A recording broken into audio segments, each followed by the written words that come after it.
Hey everyone. So something happened in my life recently that was pretty touching. So I wanted to share it with all of you.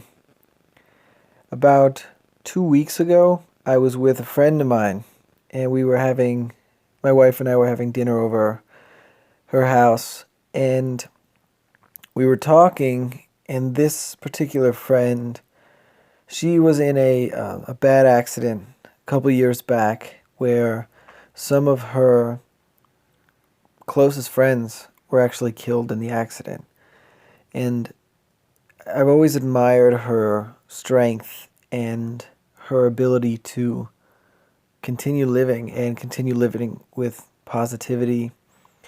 And I just could never imagine going through something like that myself. So I just have, it's so humbling to be in her presence and to see her gratitude for life and gratitude for what she does have, and not focusing on what she has lost, but when I'm around her, I hear her gratitude for what she does have in her life. And I admire that. So, in starting in January of 2019, the Mindful Place Meditation Center, which is my business, it is a meditation center where I teach classes in Long Island, New York. And I decided January 2019 that 10% of the tuition that I receive for courses or retreats or anything I do is going to go to a charity of the participant's choice. So when people check out on my website, they have the option to choose which of these charities do you want to donate 10% of your tuition to. And what I've been doing is any charity that I've worked with that has given me a chance to speak at their organization or has been connected to me personally in some way, I'll add it to the list. So there's someone at work whose mother is fighting breast cancer, and so I added the American Cancer Society and their team as a member, where people could donate, and Cope Organization, which is a grief support group on Long Island. They invited me to come speak at their organization, and out of appreciation, I put them on the list.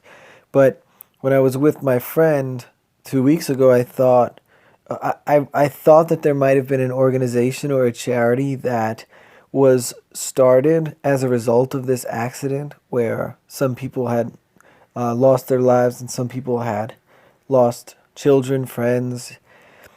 So I had asked her. I said, "What is the name of the charity? Is there a charity that I can add to the list, because I'm so inspired by her and I want to be involved in any way that I can in the process of her healing and living with positivity." So she gave me a link to the foundation. It's called the Lawsy Marigold Foundation, and I added it to the list. So if you go to themindfulplace.net and you sign up for any course, it's now an option where you can choose to donate 10% of your tuition to this charity. And I read a little bit about this woman who started the foundation. She lost her daughter in the accident, and she started this foundation as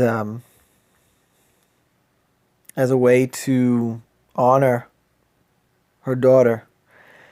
And I was very inspired by that, and I was happy to add it to my list. But then something more happened. 2 weeks ago, my friend, this woman where we were eating dinner, she said that there's going to be a 5K.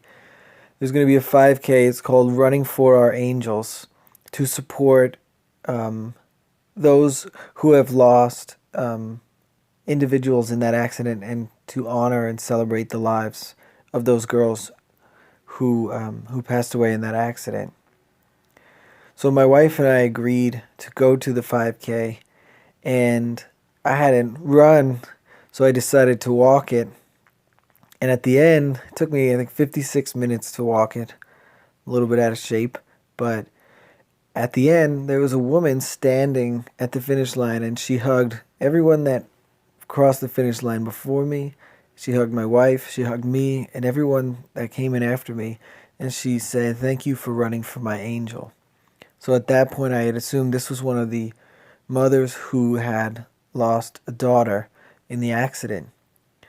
At a later point in the ceremony, after everyone had finished the race, they were giving away medals. And when they were giving away one of the medals to a certain age bracket, somebody who ran the fastest time over 80 years old, they played a song. I believe it was by the Beatles, and it was a song of celebration. And the people were standing at the top of this hill. I was sort of at the bottom of the hill, and this woman that had hugged me and thanked me for running for her angel was dancing and celebrating and clapping and smiling at the top of the hill. And I remember thinking to myself that I'm just so humbled by her tremendous capacity to turn something so painful and horrible into this great foundation, this great cause. And I feel like it could be so easy to just give up and stop living after a tremendous loss like that. But she channeled that pain and that loss into something as big as this foundation, where they had over 1,000 people running that race, and it's only been a couple years since they started the foundation. So I was just so inspired, and the whole event was just felt so empowering, that if people experience such tremendous loss, they can turn it into something good.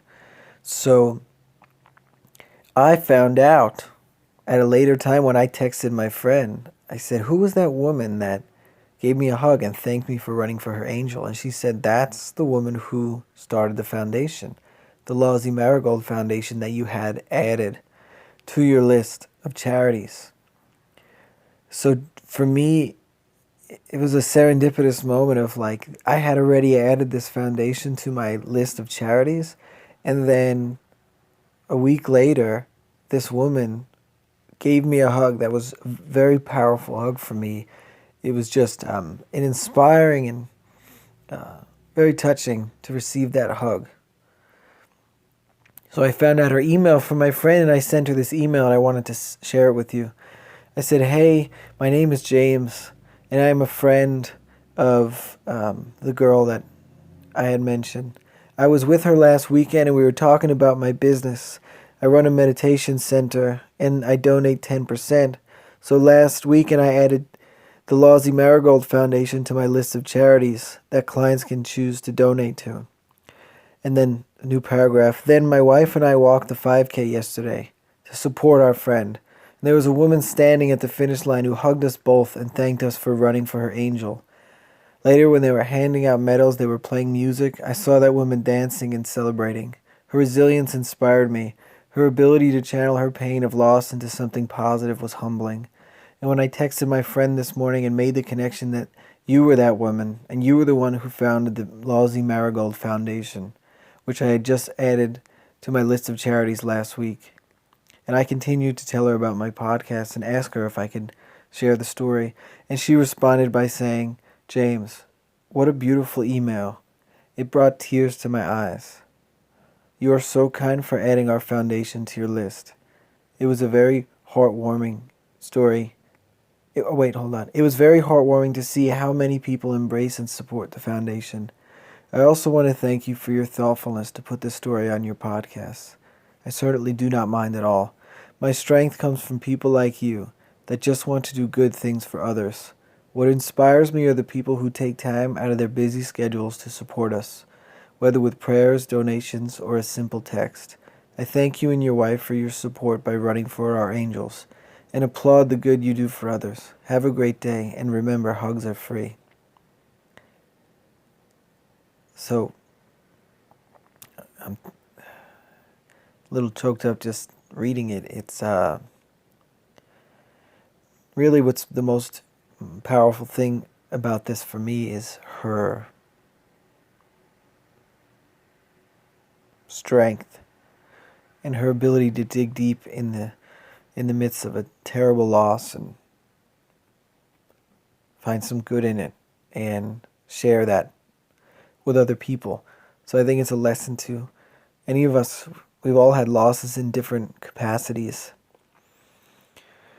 And this woman inspires me, and I hope she inspires all of you to know that there can be some good that comes out of it if we dig deep enough and we make that choice. All right. Thanks for being with me. Hey, so I found out today that the song I referenced in this episode is actually not by the Beatles. It's called Spirit in the Sky by Norman Greenbaum.